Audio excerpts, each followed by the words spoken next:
Welcome back to Off The Schneid. We've done running backs, wide receivers, tight ends. Today we're taking a look at the top 10 quarterbacks heading into the 2022 NFL Draft.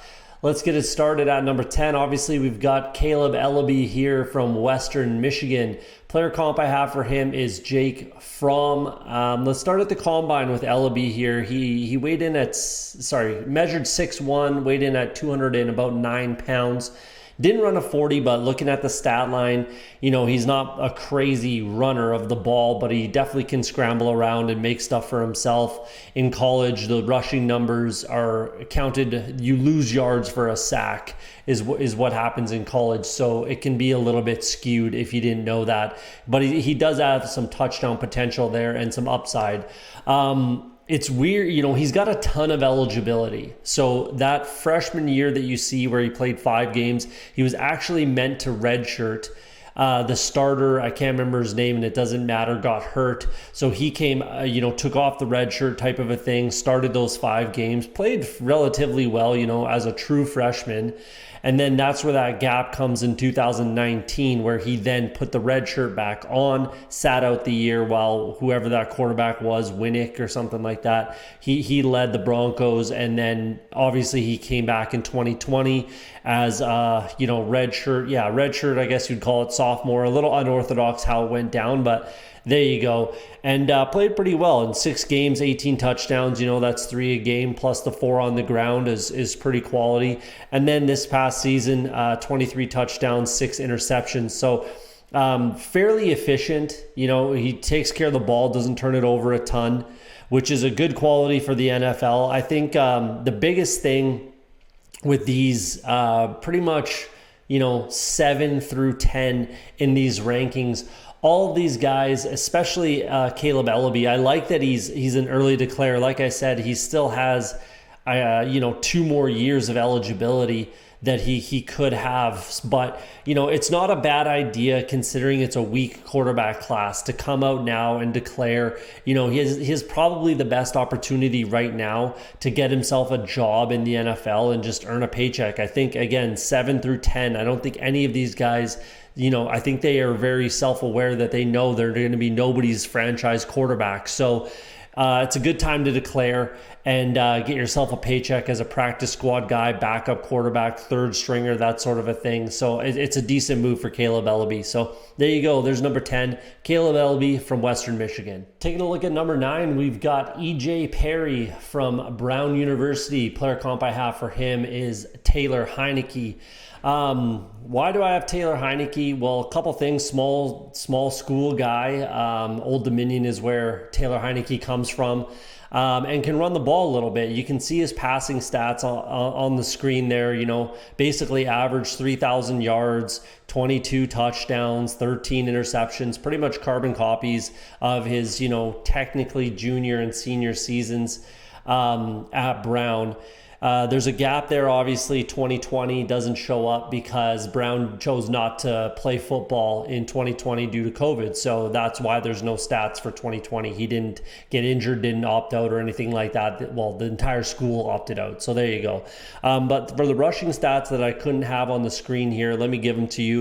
In 2019, 727 yards with 8 touchdowns, and then 402 yards with 7 touchdowns this past season. And again, remember, in college, they lose yards due to sacks, and he was sacked 33 times and 24 times in the last 2 seasons there at Brown. So those are pretty impressive numbers, to be honest with you. The adjusted numbers as far as the rushing yards are probably a little bit higher. And then again, he has that touchdown upside. So that's kind of why I likened him to Taylor Heinicke, having those similar traits. Looking at the combine, he measured at 6'2", 211, basically 210, ran a 4.65, which is pretty impressive. That's pretty impressive for a guy. I didn't expect him to run that fast. That's what I'll say. But I guess looking at the rushing stats, it shouldn't be that shocking. Obviously, it's just a little easier to get things done in the Ivy Leagues. Football's not, there's not a ton of guys that are knocking down the doors of the NFL coming out of the Ivy Leagues, if we're being honest with ourselves. He was the East-West Shrine Bowl MVP. Not that, it was more born out of opportunity if you watch the game. The next guy that I have on this list, I thought was a better quarterback. It's just, he was the starter in that game.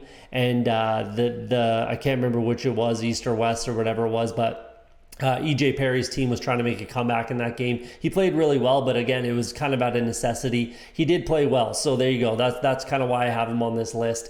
There's a video showed him at the combine picking up trash after the thing. Like that stuff's good to see, and I'm sure he's a great kid and everything. Not that that's like truly necessary, like he needed to do something like that. There's people that's their job, it is what it is, but I'm sure he's a good kid and everything like that. And I do like him. I definitely think that he's got a career in the NFL as a backup, obviously. Again, very similar to Taylor Heinicke. I think that he can stick and he can have a job for, as long as he can, sort of a thing. I think that the opportunity will be for him there. I'm not sure if he gets drafted or not. On average of the last 10 years, 11 and a half quarterbacks have been drafted. It's hard to say if that'll happen this year because, again, it is a very weak class, but he could earn himself a 5th, 6th, 7th round selection, something like that for a team that, is looking for a future backup quarterback sort of a thing. So there you go. Let me know what you think about that. Number 9, EJ Perry from Brown. At number 8, we got Jack Cohn from Notre Dame. Player comp I have for him is Will Grier. I think that's a viable comp considering I think that they're both going to be career backups. I didn't mind Will Grier in his draft year at all, so I don't mind Jack Cohn either. At the combine, weighed in at 218 pounds, which is totally fine. 6'3", 9.5-inch hands. I would have liked him to run a little quicker, if I'm being honest. It's 4.9 is what he ran. I wouldn't have minded if he could have got that into like the 4.7s, low 4.8, something like that. But, he is a pocket passer, so it's not a huge concern. But I certainly wouldn't call him a scrambler, improviser, anything like that. So it's going to limit him a little bit. Started out at Wisconsin, played sparingly, ended up being the starter finally in his 3rd year in 2019. Then he broke his foot and ended up redshirting as a redshirt senior there in 2020. Then he transferred out, ended up in Notre Dame where he was quite good. He was very, and that you could say, it's hard to, I don't know, it's close, but you could say it's a step up in competition. Even though, Notre Dame is still listed as an independent here. I'm not sure if they are anymore. I thought they joined a conference, but either way, here we are. You could say that it's a step up in competition to go from Wisconsin to Notre Dame. You could say, again, it's a little more pass heavy of an offense, but either way, it is what it is. It was a good move, made sense for him, and there you go. He played pretty well. I thought he would have been the MVP of the East-West Shrine Bowl. We just talked about it with EJ Perry, who was the MVP of that game. It's just that Jack Cohn started that game, so theoretically he was the best quarterback on that team. They cycle through them pretty quickly, and once you're out of the game, you're out of the game. He's not going back in, sort of a thing. So I thought he was the best quarterback in that game, but EJ Perry got the MVP out of, again, opportunity and necessity type of a thing. But Cohn looked great. He was very efficient. And that's kind of just where he's at. 48 touchdowns, 15 interceptions. An efficient guy, 66.8% pass completion. He's an efficient guy. He's just an efficient pocket passer, reads the field well. And I think he can be a guy that can step in and be a backup quarterback. I think right now he could step in and be a backup quarterback and then just stick in that role for, years to come, the next decade type of a thing for an NFL team. So there you go. Let me know what you think in the comments. Number 8, we got Jack Cohn from Notre Dame. Number 7, we got Bailey Zappe from Western Kentucky. Player comp I have for him is Colt McCoy. Colt McCoy might be a little bit more fleet of foot, but very similar players in my opinion. They can both sling the rock, and I think Bailey Zappe will be much like Colt McCoy, a career backup type of a guy. Colt did get a shot, but I think Bailey will be a career backup and a quality one at that, if I'm being honest with you. So As far as, let's look at the stat line here. The 62 touchdowns, 11 interceptions is pretty crazy. That's obviously a new FBS record, beat Joe Burrow's record in 2020, I believe it was, right? Or 2019. How many years has Joe Burrow been in the league? I can't, as a Bengals fan, I should know that. 2019 Joe Burrow set the new record, 62 touchdowns, which is absolutely insane in 14 games. That's absurd. Basically 70% completion, almost 6,000 passing yards. That's pretty impressive. Even though it was Western Kentucky, limited competition, that sort of a thing, that's still super, super impressive if you ask me. Out of high school, the reason I only have one year of stats is, he played at FCS Houston Baptist, which was interesting. He had a very good high school career, and he only received the one offer from FCS Houston Baptist. He went there, played well, played as a true freshman in 2020 before transferring to Western Kentucky. It was a shortened season. They played 4 games as a school. 3 of those games came against FBS opponents. And he had 18 interceptions, 15 interceptions and 15 touchdowns and 1 interception, I believe, which is pretty incredible. Again, it was probably, limited competition. They're not playing the cream of the crop teams, anybody that needed an opponent type of a thing. But hey, he showed out. He played well. And then Zach Kittley, the offensive coordinator at the time for Houston Baptist, gets a job at Western Kentucky. Bailey Zappe follows him there and puts up a career record numbers type of a thing. So he played well, and you can't take that away from him. You know what I mean? You really can't take that. You certainly can't take the record away from him. And he played well. They got a bowl game. They won the bowl game against Appalachian State, where he threw for 100 friggin' touchdowns. It was pretty crazy. Ask Daniel Jeremiah about that one. At the combine, he weighed in at 215 pounds, 6'1.5". 4.88 is what he ran in the 40. He's not a super fast guy. Like I said, I think Colt McCoy's a little more fleet of foot, but he can keep defenses honest. I know I just said Jack Cohn's a straight pocket passer, and they basically ran the same 40, but I think Bailey Zappe is just a little more efficient with his movement, if I'm being honest. And same amount of touchdowns, but he had plus yards. Again, those sacks are negative yards, so a little more fleet of foot. I guess they do spread the offense in a super air raid, but regardless, you get what I'm getting at. So there you go. That's number 7. I think you'll know by now already who the top 6 are, and I think it's extremely clear. Everybody's going to have these 6 guys most likely in their top 6. It's just a matter of ordering. So there you go. Number 7, I got Bailey Zappe from Western Kentucky. Coming in at number 6, I got Carson Strong from Nevada. Player comp I have for him is Chad Henne. I think he might get a cup of tea as a starter. He might get a shot eventually, maybe obviously not as a rookie, maybe in his 3rd, 4th, 5th year, something like that. He might get a shot to be a starter if a team believes in him that much. Chad Henne started a little early in his career, but realistically, he's been a backup quarterback for a lot of years, and he's been in the league for a long time. I'm not sure. I like the comp, but again, Chad Henne's been in the league for a long time. I don't know if Carson Strong's going to have that staying power. I'm worried about his knee. I am very worried about his knee.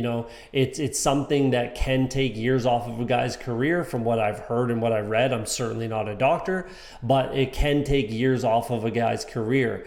Looking at his stats, it's an air raid offense. I should say, actually, before we move on, he had that surgery out of high school, and this was the only offer that he received was from Nevada. Obviously, he took it, sat out his freshman year, and then he played well. He's a fairly efficient guy. So again, let's look at the stat line. Career 68% passer, 70% in his past 2 years, exactly 70.1. Last season, he had a good year, very good year. Again, 4,100 yards, 36 touchdowns, 8 interceptions. More efficient, you could say, the previous year, 27 touchdowns, 4 picks. Again, it's just an air raid offense that I don't love, especially with these past 2 guys, Bailey Zappe and Carson Strong, both, not the most athletic guys around, especially Carson Strong. He didn't even run a 40 because honestly, what's the point? I wouldn't have either if I were him. There's no point. It would be high, over 5 for sure, deep into the 5s, I think. Looking at obviously his stats there, 0 rushing touchdowns, all negative yards. Most of that's coming coming from sacks because he's not running pretty much at all. He's basically Tom Brady out there right now, Tom Brady, as far as his rushing ability is concerned. I don't particularly love Carson Strong. I really don't, and I'm very concerned about the knee. Looking at the Senior Bowl, he really didn't play well. The only passes that he looked good, he looked comfortable, was when he was throwing to his own players in Romeo Doubs and Cole Turner at the Senior Bowl, and that's where and I guess a lot of guys struggled, but there was some quarterbacks that really didn't, that looked good, and Carson Strong was not one of them. And that is something that I look for. Can you pick up the offense quickly? Can you play well under pressure? And it's a place that you know all of the scouts are at, and there's a lot of focus on it, and I like to see guys that play well under that pressure. Carson Strong just didn't for me. And I know a lot of guys have him high. I've seen people have him as their number one quarterback in this class. I think that's aggressive, but it is what it is. So let me know what you think in the comments. Number 6, I got Carson Strong from Nevada. Kicking off the top 5, we have Matt Corral from Mississippi. Player comp I have for him is Zach Wilson, who went 2nd overall last year, and he's my QB5. I know it's weird. He was a tough comp, if I'm being honest. He was a tough guy to find a suitable comp for. So it is what it is, and that's kind of a weird, it's weird, but I get it. And if you turn this off right now, then you probably love Matt Corral.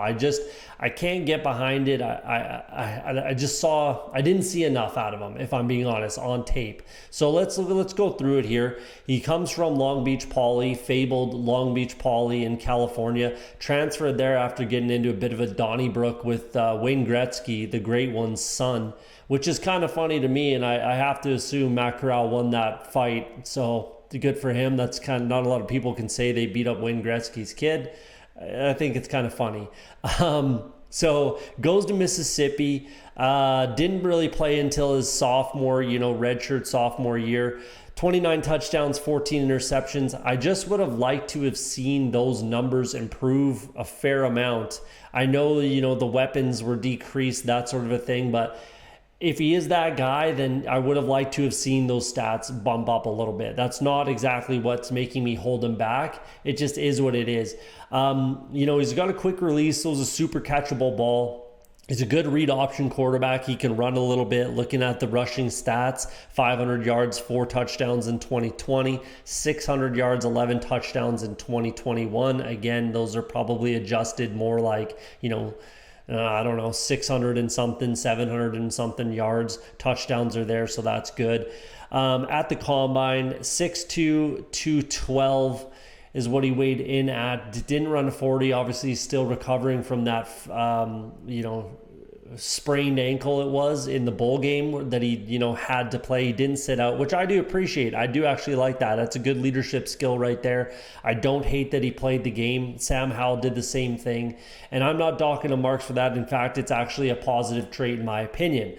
The reason that I'm not super high on Matt Corral, there's a couple things, and this isn't exactly a negative again either. He's a little too tough for his own good kind of a thing. He played injured almost his entire college career. He should have been sliding from day one. He runs a lot, and for me, he runs too much. He's not going to be able to do that. I was actually surprised that he weighed in over 200 pounds, and it might be because, he was putting on weight, especially for the combine, especially because he wasn't going to run, it's concerning for me the way that he runs the ball. He had 30 carries in a single game. That's not sustainable in the NFL. Absolutely not. And especially I didn't see him slide, if ever, in college. So he's got to learn to do that a little bit. And again, too tough for his own good. He's a gamer. He always wants to be on the field and be with his guys. And that's a positive for me. But at the NFL level, it could be to his own detriment, if you know what I mean. So I just didn't love everything about Matt Corral. I really didn't. I thought there were some better prospects. I originally had him higher than the guy I have at number 4, but he's boosted his stock a little bit for me, so I had to include him in the top 5. So there you go. Let me know what you think in the comments. I think there's a lot of people that have him number 1, and people are probably going to be upset about this grade, but it is what it is.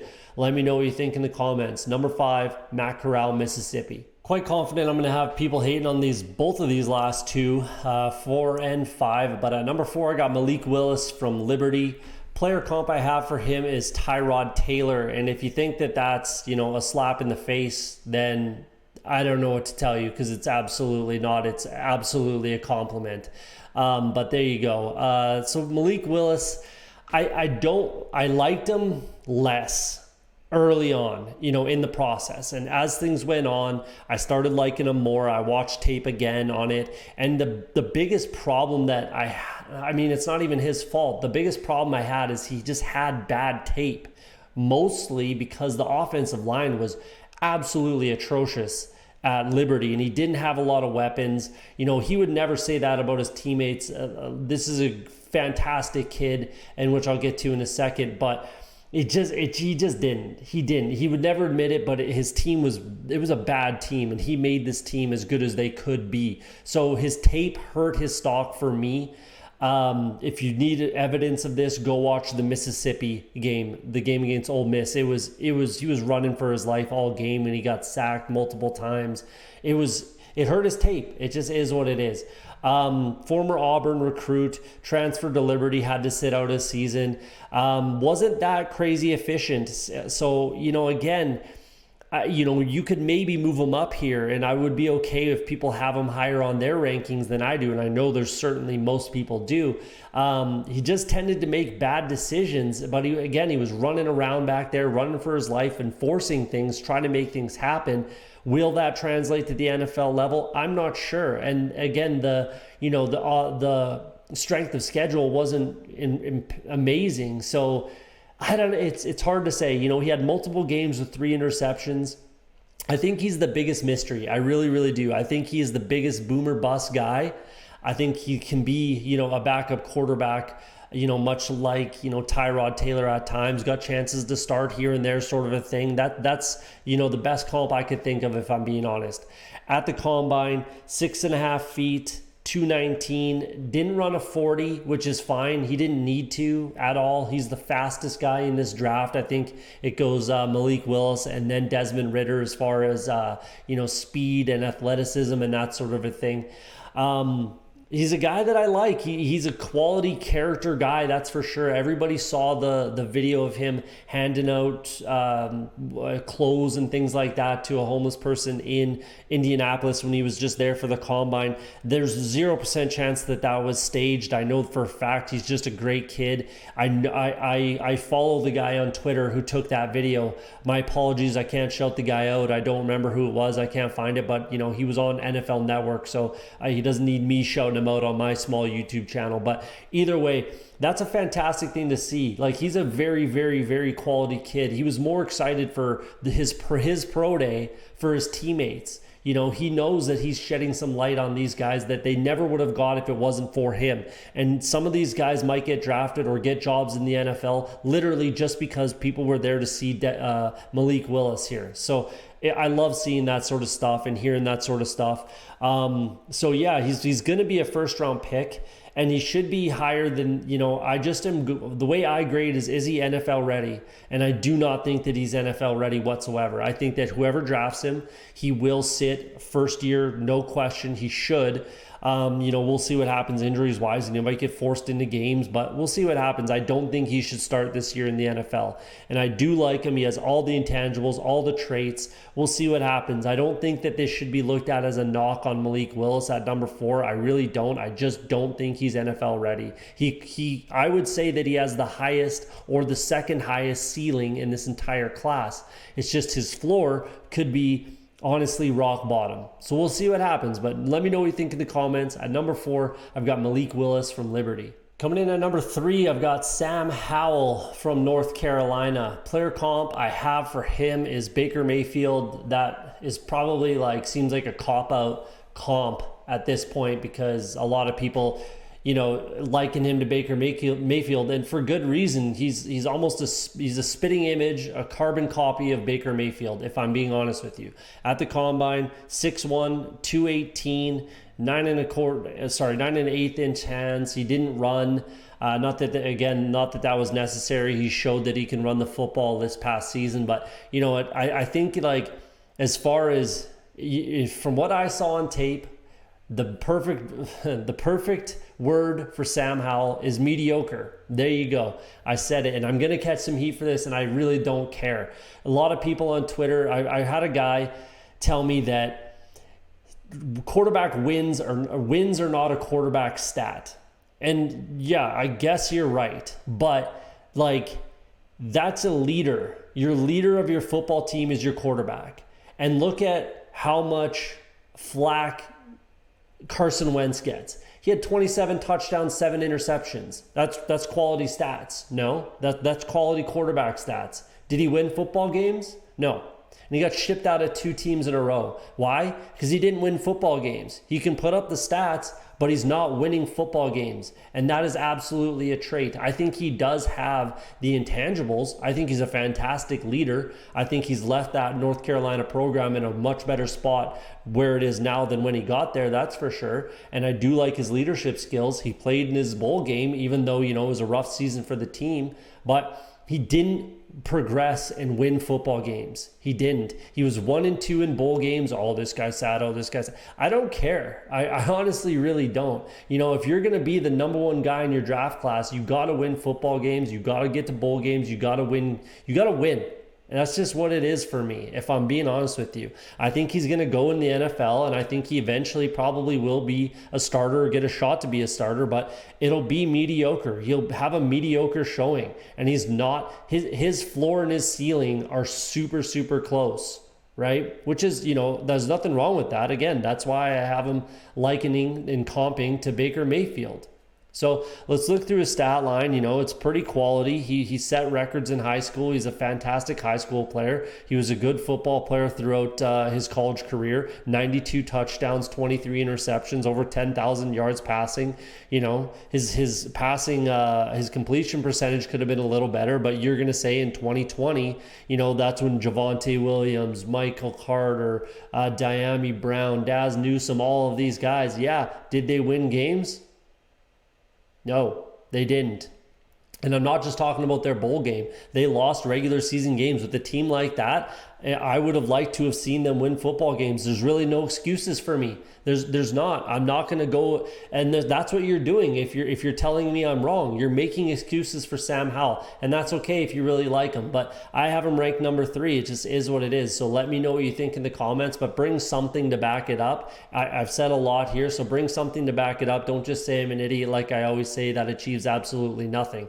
And it is what it is. I just think he's going to go to the NFL and be mediocre. And that's okay. He could have a long career as a game manager. Look at a guy like Alex Smith, long career. But what did Alex Smith do? He won ball games. He took teams to the playoffs. Will Sam Howell do that? I'm not sure. So let me know what you think in the comments. At number 3, I've got Sam Howell from North Carolina. At number 2, we've got Desmond Ritter from Cincinnati. Player comp I've got is Colin Kaepernick for him.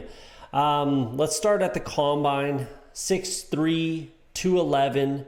Ran a 4.52. That was the fastest at the combine, only because I think Malik Willis didn't run. I know Malik Willis didn't run. So therefore, Desmond Ritter was the fastest quarterback at the combine. 4.5 is a fantastic time for a quarterback. The only thing that I liked him to put a little more weight on. He's a slender frame, hence the Colin Kaepernick. Similar rushing ability, that sort of a thing. I just, if he could throw on 10 pounds, be 220, 225, something like that. That's what I would like to see without losing speed. But we'll see. He's still a young kid. We'll look at the stat line there. Fairly efficient, 87 touchdown passes in his career, 28 interceptions, over 10,000 passing yards, 62%. He had that one blip of a season in 2019 where he's only 55%, which brought that down. I think, he's closer to probably 65, 66% completion rating is what he probably will settle at, most likely. I'll say right now, Desmond Ritter is my favorite quarterback in this class by a fair margin. He's quite a bit my favorite quarterback. I think he has the best traits. 10-inch hands, if you're worried about hand size, for who you'll know already is my number 1 guy. He has all the tools, all the ability, all the intangibles. And what did I just go on and on about Sam Howell at number 3? Desmond Ritter wins football games. 44-5, I believe, undefeated at home. The only issue that I really have is that he didn't look good against Alabama. He's very much he's a rhythm thrower, and he's a bit of a slow starter. So those two things, and that's exactly what you saw in that Alabama game. So he needs to get into a rhythm, and he takes a little while to get into the game, which are concerns. They are. But he was by a fair margin, in my opinion, the most efficient passer. He didn't make too many bad decisions. Most of his interceptions, at least, in this past season in 2021, from the tape that I watched, a lot of them were tip passes, bouncing balls, that sort of a thing. And it got picked off. It happens. It is what it is. There's nothing, that's not a knock against Desmond Ritter, in my opinion.